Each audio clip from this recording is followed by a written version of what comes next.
Good morning and welcome to the October 14th version of Let's Talk. I'm going to talk about two things today. We'll talk about COVID as we always do, but let's start off and talk about politics and being good neighbors. So Westminster Village, we have a practice here to not display political information in the common areas inside of our doorways, on our shirts and masks. So again, I get reminders or emails virtually every day of when that's happening, and we try to individually talk to people who are breaking our protocols, our practice with that. So again, I'm asking and encouraging all residents to keep that inside your apartments, have those conversations with your friends, but don't bring it out into the common areas, the hallways, the dining room, the rest of the common areas. So again, we know during the political season every year there's that divide, and again, Westminster Village is about us being together, not about us dividing ourselves into 2 or 3 or 4 fractions. So again, I just really encourage, keep those political advertisements out of the doorways, off of your face, off of your shirt in the common areas.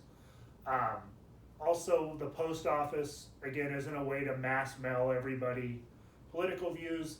Obviously, you can send stuff to individuals from yourself. But again, let's do a good job of keeping us together during this time as opposed to dividing us. Megan will be, and her team will be going around and looking at doorways, and some of you may receive an individual letter from me just asking you to take that down. And again, we will continue to encourage that we keep our common areas and hallways politics free. The other item is COVID, which we get to talk about every week. And again, the good news is we continue to talk about more and more getting back to normal as opposed to implementing more and more restrictions. So this week we're talking more about that.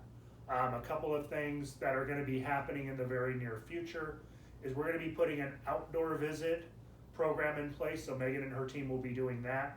That's going to open up on October 26th.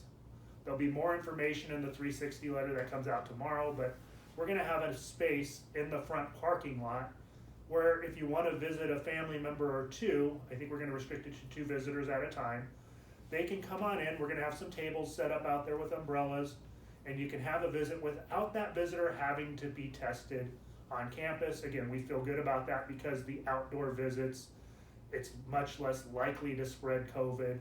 We're still going to symptom check those people to make sure temperature wise, they don't have a fever. We're going to make sure that they don't have any symptoms or any exposures before they come out of their vehicle. But that's going to open up a lot more family visits. It's also going to be a way to drop off something. So currently, if somebody's dropping off a medication or something, they're doing that at the front gate. They'll be able to set that up with you and the concierge department to be able to come in and have a short visit while they're dropping it off, again, in the parking lot in a designated area. So look towards that. Again, we think that's going to be a great thing, especially as in the morning and the evening the weather's been much nicer, and we hope to see that continue. That's going to allow us to do a couple of other things as well. So once we do those visits on the 26th, we're going to be turning on the front gate again so that residents and staff members can use their badges or fobs to get in and out. There won't be a guard shack out in the front area any longer. That's going to move inside the front gates of the cul-de-sac. So as you're coming in and out, again, it's more of that honor system, but again, we've done so much education with residents and staff about COVID. It's going to be important if you're not clicking to get in the gate with your badge and you follow somebody in and you've been off campus, that you're letting the front desk know that you're off campus for the day, and that you continue to do that 3-day isolation with the 2 days of additional symptom checks. But it is going to be partially an honor system. We do have the ability to look and see who's clicked in and clicked out, but if somebody follows through, we're not going to have that. So it's, again, important that you as a resident call the front desk and let them know, hey, I was off campus today.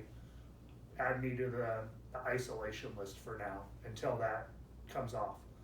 By moving the guard shack in, again, it just gives a much better appearance of the campus.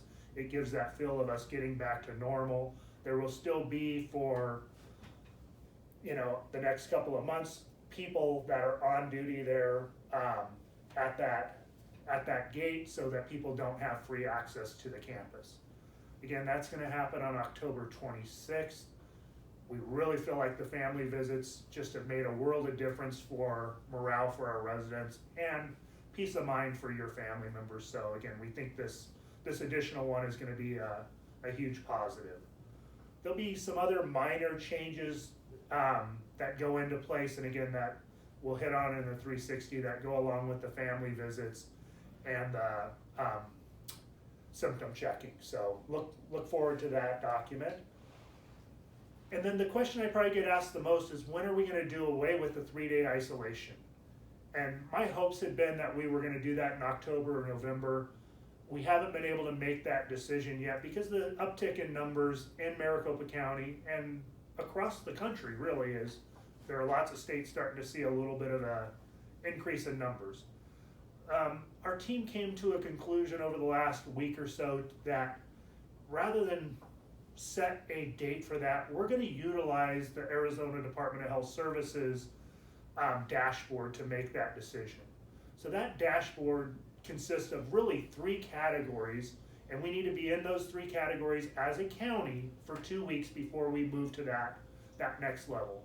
Currently, those on that dashboard, Maricopa County is in the green in 2 of them and in the yellow in 1. So the first one is made up of the number of positive cases per 100,000 in Maricopa County. Currently, for the last 2 weeks, we in Maricopa County have 33 positive cases per 100,000 people. We need to get that to 10 or below. That's the one we're in the yellow. We need to be 10 or below per 100,000. Once that is in the green, we open up the isolation to no days of isolation, but 5 days of symptom checks if you leave campus. The second category is the positivity rate. Maricopa County does have a positivity rate below 5 and has since August. I can't remember the date, but sometime in August. So we are in the green in that category. The other one is hospital cases with symptoms of COVID. And again, we are under 5% in that category and have been for some time. So once all 3 of those categories are under 5% or under the 10 or less people per 100,000, once they're all in the green, we will remove the isolation from leaving campus. But we're not going to do it until then, as we feel the state of Arizona, Maricopa County, have put together a good program, and it's a great way to be able to decide when that risk is low enough to remove that isolation period. So again, this is going to be explained in much better detail than I'm doing here in the 360.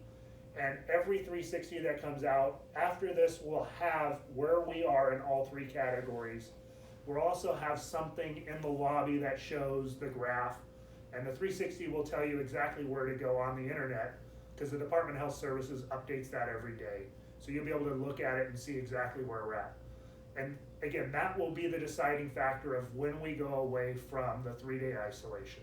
So the isolation period probably won't change until something changes. And again, it could go up if we see both the other categories go out of the green as well.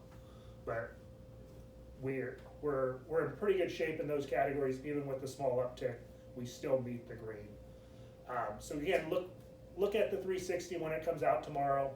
If you have any questions, feel free to give me a call. Set up a time and appointment, and we can talk about it. But we feel that's the best judge of when we can go away from an isolation period in independent living on a regular basis. So a couple of other things happening. We're increasing the number of fitness activities over the next couple weeks. I think the fitness classes that we've been having, we feel we're doing them in a safe manner. There's a lot of enjoyment in those, so increasing the number, so we'll probably have 1 a day.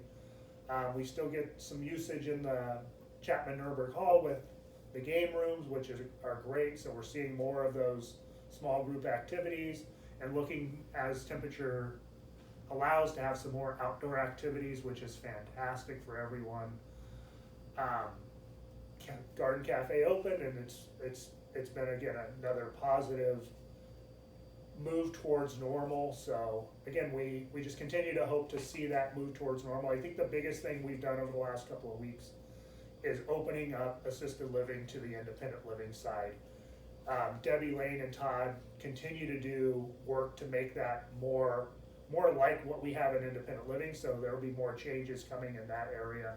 I think we're going to mention some of that in the 360, but getting life back to as close to normal as we can while continuing to keep our risk level low is really important. And again, individual choice and individual risk is probably the most important factor at this point. So again, if you're leaving campus for a doctor's appointment or something, just know what risk you're taking, and if you feel there was an exposure, make sure the first thing you do is call MADGE and home health, let them know so that we can put in some stricter isolation if we need to. We can talk you through that process. We can do testing if we need to do testing.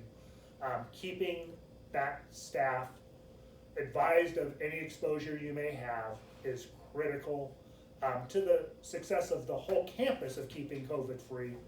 And again, that just has to continue for the foreseeable future. So I think coming up after me talking is the resident association meeting. There's some information there about some leadership changes in my team. And again, just coming out of COVID stronger than we went in. So we'll talk about that in future meetings as well, but stay tuned for the resident association meeting. And thank you very much. Have a nice day.